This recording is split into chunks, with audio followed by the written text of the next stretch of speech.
Yo, it is Stocks and Bars, the Stock Market Hip Hop Podcast, the only place that you will find finance mixed with hip hop. In today's episode, I got my special guest with me today, Anthony Weaver, and we're going to be talking about simple ways for you to manage your money. So if you've been struggling with this episode is for you. Let's go. I got my clique ready to use the money they got from jobs, encouraging, teaching them that it's not so hard. I'm doing this, making investing pop. You law is extra. You tuning in to Stocks and Bars. Yo, this is Stocks and Bars, the Stock Market Hip Hop Podcast, the only place where you'll find finance mixed with hip hop. And today's special guest that I have with me, family. This is yet another FinCon connection. Well, it wasn't direct when I was down there. Once again, I got plugged in through the WhatsApp, and we have a group going on. And in this group, we have a specific few people who, interact with each other. So my guy reached out to me one time, and we did a quick YouTube video where we talked about life insurance. And so here we are, fast forward. I've been watching him grow on his podcast about that wallet. He also has a YouTube channel that's continuing to grow. And he's helping people learn how to manage their finances through his experience. And he's also got a reno going on right now. He's got a renovation as well. But my guy has come a long way from where he was coming from Baltimore.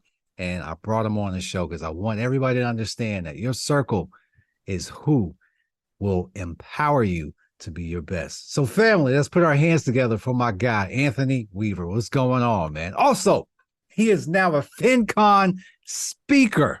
All right. He is doing his thing. So now let's put our hands together for my guy, Anthony Weaver. What's going on, my brother? What's going on, sir? I greatly appreciate the intro. I was like, man, this is what we do. Right. This is what we do, man. I want everybody to appreciate who they are. I want to show love to everybody as much as I possibly can, because days are short. You don't know how many heartbeats you got. So showing love and appreciation is what we do here. So that's what we do. So, yo, how you been, man? What's going on? It's been a lot. One of the things that I did, and I appreciate it, that me and my wife did, was actually have a lazy day. Oh, that's critical. Yeah. So what we did was just pretty much lounge around, watch TV, watch some of the shows that we haven't watched yet, and really just took time to reflect on ourselves and just take the day in. And it wasn't like we were watching TV all the time. It was just kind of like just laying in bed, talking to each other about just life in general. How far we've come as a couple, and then how far do we really want to go, or do we want to think that far? Just kind of let our lazy day be, and just kind of like just take it in. This is the underrated thing in relationships that happen. People need to be able to reflect and just enjoy each other's presence. I think a lot of times we get captured in having to have these intense moments, right? I think between Instagram and instant gratification and whatever it may be, and whatever other hype you may see in commercials, I think we get played into this idea that everything needs to be some, this high paced, high dollar, experience. And it ain't got to be that way, man. You can just be mellow. You can say nothing and just be present, and that's all it takes. So and that's one of the things that we decided to now just kind of figure out, how can we encompass that on our regular rotation of me time. It's a must, man. You gotta mix that in. I would personally recommend that's a once a week because I say that only because things get out of hand really, really fast. So once you start skipping weeks, it becomes a lot easier to be like, oh, we'll bypass that.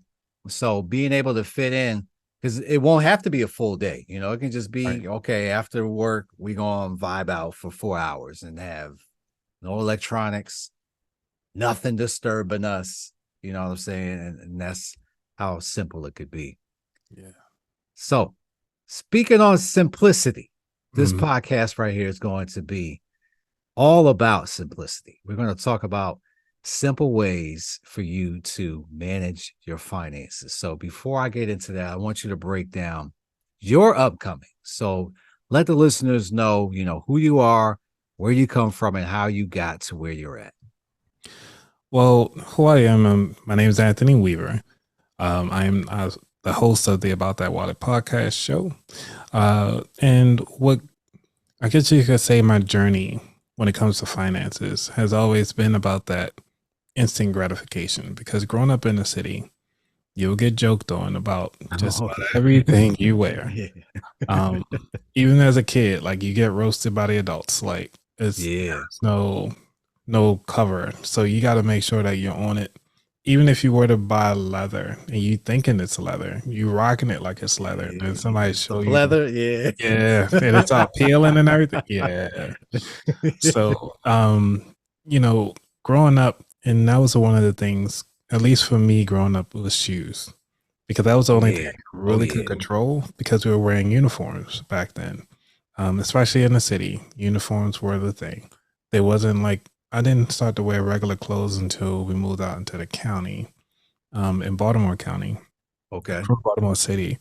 In Baltimore County actually opened up my eyes to, wow, people actually can function in school wearing regular clothes. Like nobody really cares what you're wearing.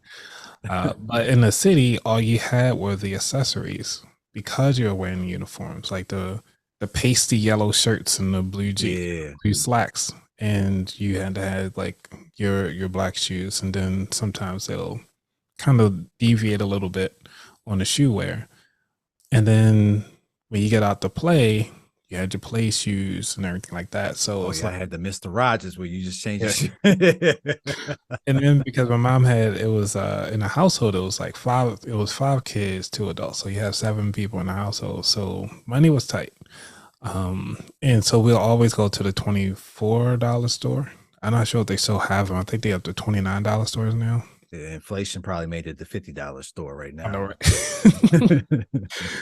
But those shoes, they will never last for kids. So I get it now as an adult, but as a child, you be like, can I get at least a little something that's name brand? Because back then we were wearing like K-Swiss. And they would you'd be a Target with that, right. And then some other, it wasn't Reebok, it was a British Knights. BKs, the BKs. Yeah. So I used to have a pair of purple, black, and white ones back then, and those are my shoes. Those are my jam. But coming through, understanding the shoe game, and I was really heavy into the Air Force Ones until Nelly had to come out with a song with the Air Force Ones, and then the price jacked up, because they used to be like no more than $30, $30, and I had all the flavors. So I had the white ones, the white yellow soles with the yellow check. I had the blue, the sky blue, the Carolina blue ones with the Carolina blue soles. Had those. Had the metallic purple check ones, so that were like the hard plastic. Yeah, you went all the way on your shoe. So that was my joy. But because it was an eye opener, once I realized that how hip hop, or you can say the culture, has impacted fashion. Yeah, it got me to step back and be like, I don't want to be associated with fashion, because they jack up the price on the stuff that I like. Yep. And because of that, it got me to be aware of the clothing that I was wearing, with the Malone shirts. Remember those? Yeah. The colored band pants. Yep. So I used to have those in like size. I was wearing like 40s, even though I'm not here. We was all guilty of this back then. Yeah, it was like you was swimming in your own clothes. Yeah. Yeah, the triple X shirts. Yeah, I used to hate to have my elbows showing. Now look at me. I'm just wearing all these shirts. So I would never. Same here. Because I had to make sure I get the long sleeves so your elbows don't show. Like I used to hate that. So, but living through that, this was, for those of you who want to know how long ago this was like late 90s, mid 90s. You talking about the hip hop from then. This was late 90s, early 2000s. We Yeah. got baggier in the late 2000s. Earlier we were at least like reasonably baggy. It became Yeah. excessive. It did get excessive in After 2000, right? it's like, wait, now you look back at it like, why did I do it? All right, but yeah, go ahead, man. Yeah, I used to have the bandanas too. So I used to have the camouflage band. I used to do it all back then. But one of the things that got me into the long term game was when I first found out about CDs, and this was moving out. Obviously, I moved out to the county, and in the county, the bank was actually invested into the school. Still, it's a local bank, Okay. which I think at the time was called Carlton Bank. And Carlton Bank had a partnership with the school. And what they would do was actually send out representatives to the elementary school and talk about different things that the bank has to offer. And that's how I learned. I got my first checkbook, started my first account with my $5 using my savings, and then started creating a CD account because they were teaching us about rates. And I did not know that when you go, and they were teaching us like, hey, if you go to any bank, you can ask for the rates. And till this day, I still use that nugget of information because when you go to a bank and you're trying to figure out, well, what are the interest rates on their mortgage? What are the interest rates on their CDs? What are the interest rates for anything that their bank has to offer? They have to actually publicly provide that to you. So before you even invest your money into the bank, you can actually look at the rates that they have to offer to make sure that's what you want your money to do. Right, so I still use that today. Speaking of the long-term game, I used the CD, but back then, back then was back then. I did not think that if I would have kept my money in there for a 10-year CD, because back then it was a $15, 15% return on your money. On a 10-year CD? On a 10-year CD. That's 15. 15%. You're talking about the CD, right? It's yearly interest, right? Yep, certificate deposit. So we talking 15 years at the end of it, or you talking about 15 years every year? Or 15% every year. 50% compound interest. Okay. Every actually it's monthly for 10 years. Okay. But now, I want to do in the 5. I want to do in like the 3-year because it was only like 5%. I was like, I'm not going to leave my money in there that long. I don't know what's going to happen in 10 years. But nowadays, you can't even find a CD for 10 years to even be above 5%. Yeah. Like you're lucky. You can get a HSA, being a HYSA, a high yield savings account that's around 5%. But it's hard to find even a CD to get that rate. Yeah. I mean, at those times, at the time, we talking about early 2000s, right? This would have been 97, 98. Okay, so late, yeah. Okay, so interest rates at that point in time were formidable. We had mortgages 7, 8, 9%. Pretty simplistic, yeah. So yeah, interest rates at that time were favorable in order to get something long term. Nowadays, you can hang that up. Like you said, about 5% right now. At the time, it's max, and I think they will raise rates again, unfortunately. And when they do, cool, because I'll also have a savings account that's going to go with those rates. Exactly. And a lot of people don't think about the politics that come into play when it comes about their finances. And it's so hard to get people to understand. It's like, why are you always watching the news? I'm like, I need to see who's going to bet what on these taxes and these tax rates because I voted against it. We're going to see what happens. So. Now, I'm with you on that, but I'm also not with you on that. The only reason why I'm not is because businesses adjust. It doesn't matter who is in office or whatever is going on in politics. Yeah, you're going to have somebody who's going to drive a vision of some sort.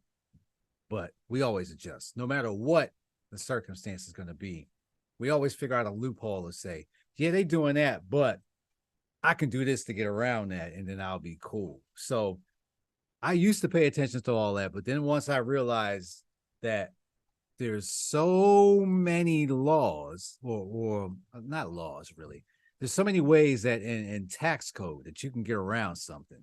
It doesn't matter. Well, if you look at it, like I think it was somebody had mentioned it. But they were saying is that poor people vote, rich people lobby.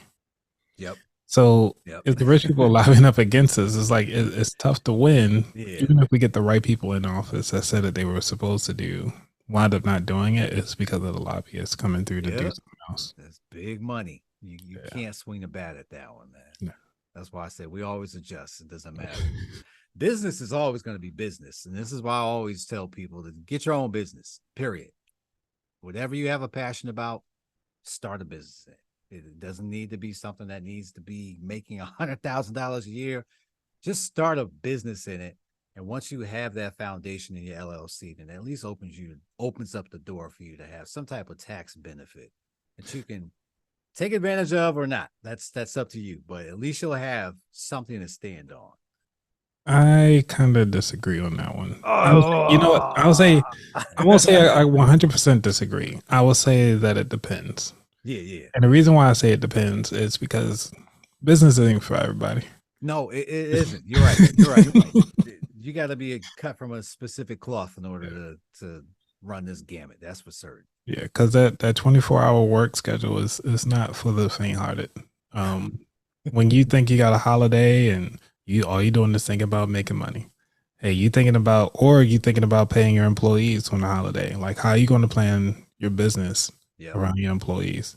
Even if you're a single employee, it's like, all right, you got your retirement account set up through the SEP IRA, but also you got your 9 to 5. Then you got life. Then you got all this extra stuff. It's like, when are you really going to have time to yourself without thinking about it? Emphasis on the life part. Because that's never going to stop. There's going to be something coming around the corner that you didn't pay attention to say, hey, remember me? Yeah. Happens every day. Exactly.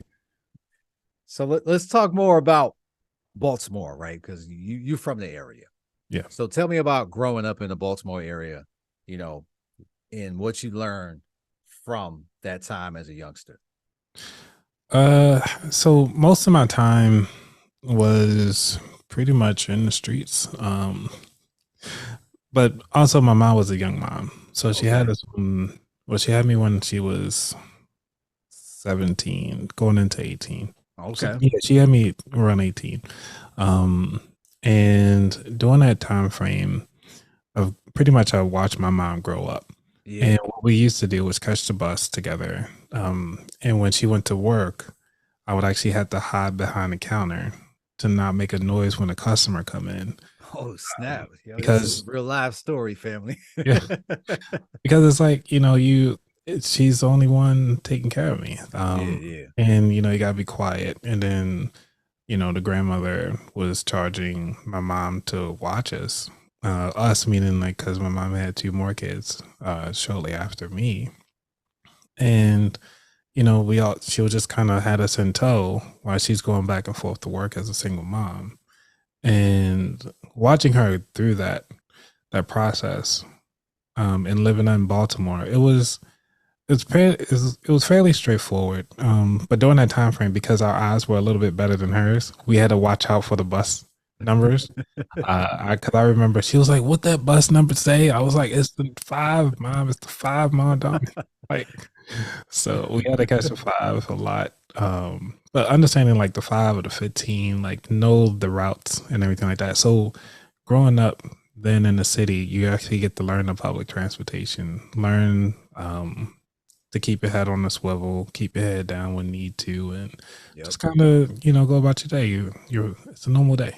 But I haven't had any like major issues in Baltimore City. I mean, you get your fights here and there, just random people being stupid, but for the majority of the time, it was just a normal city.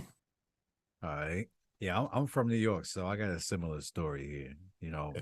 My mom was also a single mother, and she had to hold it down. And there was times where she would go to work, and because she didn't have nobody to watch me, I'd have to just remain calm in the car until after work. You know what I'm saying? Oh wow, she left you in the car?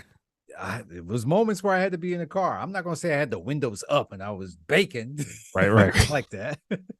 I'm still here, obviously, but I'm just saying I had to entertain myself and being there and just make sure that I ain't cause no trouble, just like how you had to be under the counter and you know. With the These are the bottle caps struggles. and just Yeah, right. these are the struggles that we had to go through because this is what they had to do, you know. Yeah. And I could never fault any parent for doing what they have to do to take care of their child, because if you're doing the best that you can and that's the best, hey, that's what it is, you know. I think tough times produce tougher people. And I know that for a fact just because of the things that I've gone through. I've experienced the experiences that I have helped me grow into who I am now. And while it was tough, I'm thankful for it, because now on the other side, I'm like, that's nothing, you know? When somebody complained about something, Yeah. it's like, nah, that's light work. Yeah. You don't know what this struggle really is. Right. Stop playing with me, you know? Because yeah, right before we even talked about it, I was saying that I work 11-hour days now. It's like, it's another day. Like, do I have to? Probably not. But, you know, from coming from what I've seen and been through, this is a cakewalk. Yeah. And everything that I've seen. And then seeing that work ethic of, you know, my mom going through relationships and dealing with other guys and finally getting married to someone and going through that whole process. It was, you get to navigate yourself as a child. And I think we don't talk a lot about how the children are impacted when the parents are going through, especially as young parents, and how we actually view life and view finances. Right. And how do we look at how they navigated their lives based on the situations that were at hand? You know, and I feel like we actually leaves ourselves. We don't give them enough flowers for everything that they've done to actually understand, like, hey, all the sacrifices that they've done are for us, and to try to get them to stop caring about us, even though we're older. It's like, hey, we've done all this stuff for you, but we still want to continue to do it. It's like, no, mom, relax. You can relax now. I got this. Yeah. I'll give you money now for your birthday. Like, go on a vacation somewhere. Like, I sent her to trips before. It's just like, just go have all inclusive. Just go ahead. You deserve it. That's love. Yeah. So. Yeah, that's a good transition, because the next question I got for you involves, you know, your humble beginnings as far as finances are concerned. So what inspired you or influenced you in order to go into the financial field and be who you are now? I will say this is that, like they say, it takes a village, right? Right. But it doesn't mean that the village has to be the people inside your village, like in immediate proximity. And I got most of my information from the people that I've interacted with, mostly the adults, not so much of my peers. And you'll hear about some money conversations where my mom would actually tell me, like, hide money like paper, which means every time I got $1 from somebody, I'll have to put it in between a book or between a mattress or something like that. But they grew up in that era where cash was flying around all the time, and you just don't want people to take your money, or even put it in your socks, especially living in the city. But when it came to, I didn't really get into it until I went to Morgan, and I talked to one of the professors, and we were just having a quick chat. It was like during a free period or whatever, and he was almost like my mentor, I'll say. And I'm not sure if he would probably listen to this, but I can give him a shout out now. It's Dr. Allow. Go ahead, man. Show that love. Everybody want their flowers. You deserve them.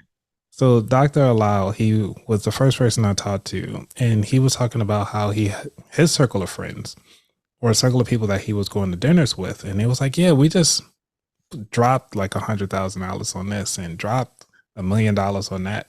And I was like, well, how did they even get there? He was like, well, we did something called seed money. And I was like, okay, I'm following. Tell me more. And so I was like, I don't have much. So what he did was open up an Excel spreadsheet. And he said that if you take $5, right, and you take $5 a day, how much would that be in a week? And then I was like, well, that'll be like $25. He was like, okay. Now you take that $25 and multiply it by 4. I was like, all right. So he was like, that gives you a month. And then we took that month, expanded to a year. From that year, then we did it in Excel. So once you got your 1 year, then we did columns across. So we did 1 year, 3 year, 5 year, 10 year, 20 year, just on $5. Yeah. So then he was like, all right, well, take the $5. Now say if you were double it to $10, what would that look like? And since with the formulas all the way across, it automatically pre-filled. And then he started going all the way down to like 10, 20, even $30, even $50 a day. And he said, this is what other people are doing. They're putting away $5 to $10, $20 a week. And then they'll take that to actually take care of everything else. And I was using that example to then, in my own thing, we printed it out, put it up on my wall next to my bed so I could wake up and see that every day.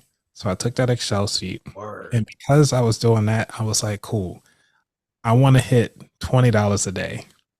And what I did was I started with $1 a day. And then I worked myself to $5 a day. I was like, cool, I can do this. Yeah. And got up to that first month, I was like, oh, this is nice. Then I got my first $200. I was like, oh, I'm in the money now. So I was like, all right, I can get to this $10 goal. That $20, I ain't touch it. I was stick with this. I was like, I'm gonna stick with this $10 right here because but that right there taught me that no matter how much money you have, you do have enough to put away. Right. And if you put it away long enough, you can actually see the growth. And that right there kind of took my interest in the finance a little bit more serious. Now, that was a seed that he implanted in me. And one thing that I did from that particular mindset, I dedicated one whole year of my savings and gave it to my youngest brother from my father and my stepmother. So when he go to college, his first $1,000 is already paid for. So he doesn't have to come out with student loans like I did. So because of that, and I was like, I took him under my wing and everything like that. So now he doesn't have student loans to this day. And I did that again for my niece, again, doing the $5 thing. I was like, cool, if you decide to go to college, this money is yours. At first, she was hesitant until she got into high school. As soon as she hit college, I was like, here's $1,000 plus the interest that it gained because I put it in a savings account. I was like, this is all yours, and gave it to her mom, and she's doing great now at Aggie. So, and that's the thing that I can easily replicate. It's easily to implement. And for those of you who are listening and trying to figure out how to actually start, I'd say that's the easiest way to start, and just call it your seed money to whatever you want to call it to, because by nature, one seed will produce so much more. Right. And by nature, one lemon seed could create a full lemon tree, which produce more than just that one seed that you put in there. So you constantly harvesting and continue to sow, even though you harvest, even if you're in harvest season, just continue to sow. So that's wonderful, because I did the similar thing. I always told myself that I didn't have enough money to do something, and I don't remember exactly what sparked me, but I do remember when I wanted to start investing that I had to set aside money in order to do it. Yep. And I started with $20. $20 then became 25, 25 turned to 30, 30, 35. Like, it progressively built. Now, I wasn't doing it daily, but I was taking out of my check every single week. And I had an automatic draft, so I didn't even see the money. It just got paid, went out. And then after a while, I'm like, oh, you see that $200 in there? Yeah. Right. I was like, okay, I'm getting somewhere. And then, just like you had the visualization where you had that graph where you were like, all right, this is where I want to get. My visualization was just, I was able to log in and look at it. But I also knew what I was trying to achieve, which is to be able to save, because when I was first investing, it required $2,000 to open an account. So I knew I needed to hit that number. Yeah, back then. Yeah. So I said, okay, I need to get to this in order to even start investing. And then that 20, like I said, continued to build. I got up to 50. And I'm like, oh yeah, I'm there now. You know what I'm Take it saying? now, right? Yeah. Because once you get to that threshold and you start getting closer, you start clipping other things like, I don't need that. Yep. I'm gonna put that over here. That's how it continually grew because I just started cutting from the budget. Like, I don't need this anymore. I don't need that. I'm going to put it into this. And that's to the point where I am now, where I'm still pretty frugal. My wife will tell you I'm more than frugal, but I like to dump every single dollar I personally can into investing because if it can't give me a return, I don't want it. Right. That's how I look at it in my life right now. Nice. Yeah. So the next question I got for you, right? So we talked about, experiences and how you learned about finance, right? So I also read that you tried a different couple of strategies in order to learn what fits you. So go down a list of some strategies that you went down, that you X'd off, that you figured out wasn't you, but what are the things that you learned strategy wise that you now can say, oh yeah, that wasn't me. Okay. Strategy wise, there's so many strategies I done tried. This is how we get down though, Yeah. because everybody has to try something out to figure out if it's going to be you or not. Right. Everything ain't for everybody, like we talked about. That's But true. I think everything works. It's just your personality. Okay. So I can say, so I did the method that I told you to save first. Right. Um, Now, far as methods that I did for investing or just kind of getting out of debt or all that. We could talk about all of it because we're Okay. talking about simplistic ways. Everybody needs to know All right. you're going down this path. There's no shortcuts. Like family, Yeah. you're really going to have to go down this path no matter what. It's going to be bumpy, but at the end of it, you're going to be glad and you're going to figure out what works for you. Yeah. Even if you jump and skip a few steps, you're going to find yourself.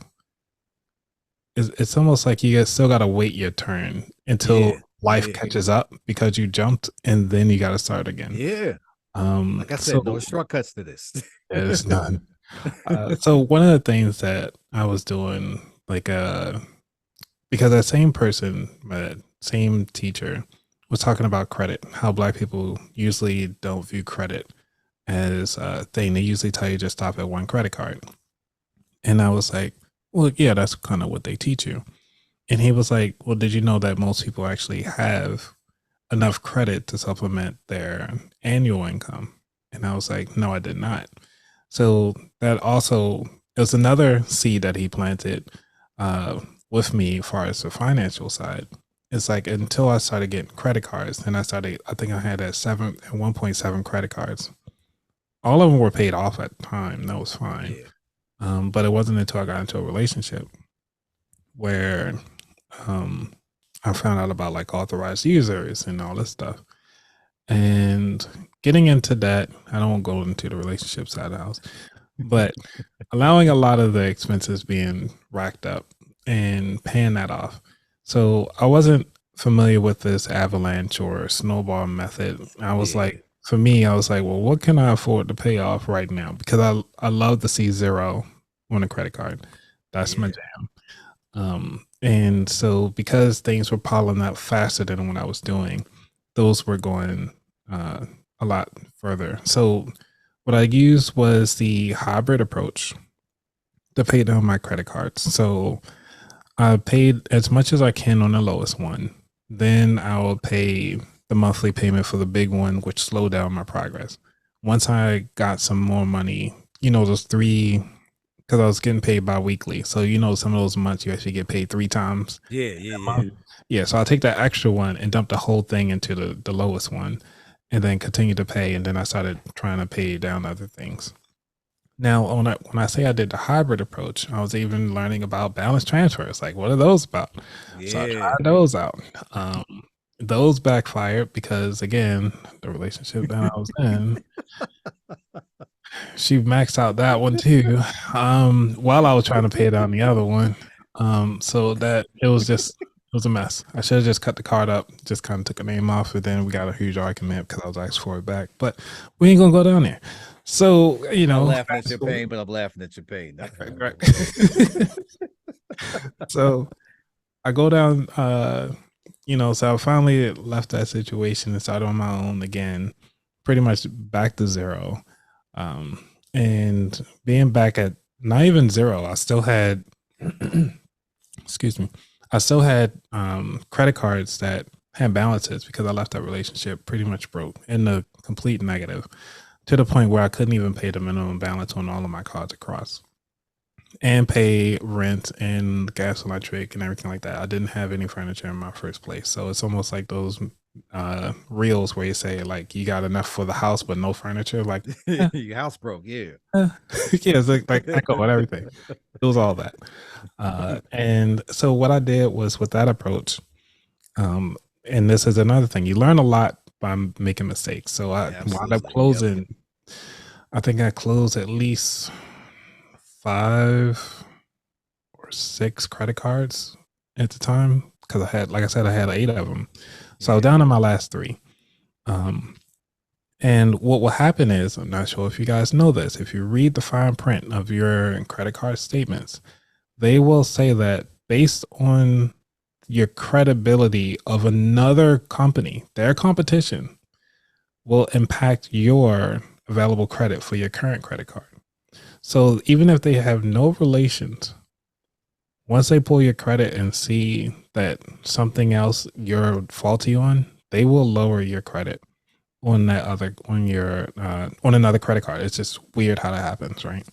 So once I closed everything out, because of that, and found out that my credit score dropped down to 324, I was like, I didn't even know it can go that far. So pretty much I just had a name, just like, hey, Anthony Weaver owns this. That's about it.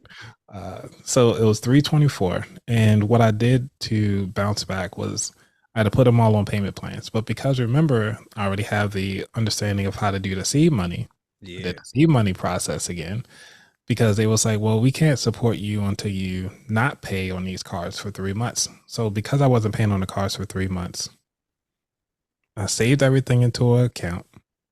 Once that was happening, then I called them up and like, hey, let's make a deal before it goes to collections. Let's go ahead on and put me on a payment plan. I waited until the mailer come in the house, and then I got the payment plan signed and everything like that. So it was like from $300 something it down to like $40 a month, and I was like, easy. So I think the amount was only like $800. I was like, well, since I ain't paying anybody else off, I mean, just one at a time. As each mailer came in, I just paid them off because it was like, I already saved the money up. Yeah. By that time. And then I had one left that I did not close because I still at least wanted something, Then I had to get a security card. Figure out how that works. I never had one of these. Put down $500. They gave a $500 card back, and I called them up 1 year later because it got up to $600. And I was like, can y'all open me up an actual card now? Like at least give me 10 G's. They was like, well, we can give you 7. I was like, all right, thanks. And so once they gave me that, I went on and opened up, I think 3 more after that, because I was like, cool. And then, so that's how I learned how to do that part of the house, as far as like paying down debt, getting my credit together. And it wasn't until I met my current wife, then girlfriend, she was telling me about freezing my credit. So I froze my credit so they don't try to pull it anymore. And then she was like, you can pay off your cell phone. And I was like, no. So I started paying off my cell phone, and I was like, what else can I pay off? So I started paying off everything that I could come across. And because I was doing that, I was able to pretty much bounce back within 6 or 7 months to get me back up to the 670s. That's what's up. Yeah. So since then, I've been continuing my journey. So now I'm at the 805 range, and it's been smooth sailing. But investing side of the house, I know I didn't talk about investing. I'm sorry. Yeah, go ahead. Just keep going. We got to learn about this too. People are really scared out here to invest, and it's going to constantly be a thing, perpetual. They're going to have some reason for why they're scared to invest. So walk down that journey. That is it for this episode. Make sure you stick around for part 2. where we talk more about how he started investing. If you like what you heard so far, follow both of us. Tags in the show notes. I got my clique ready to use the money they got from jobs, encouraging, teaching them that it's not so hard. I'm doing this, making investing pop.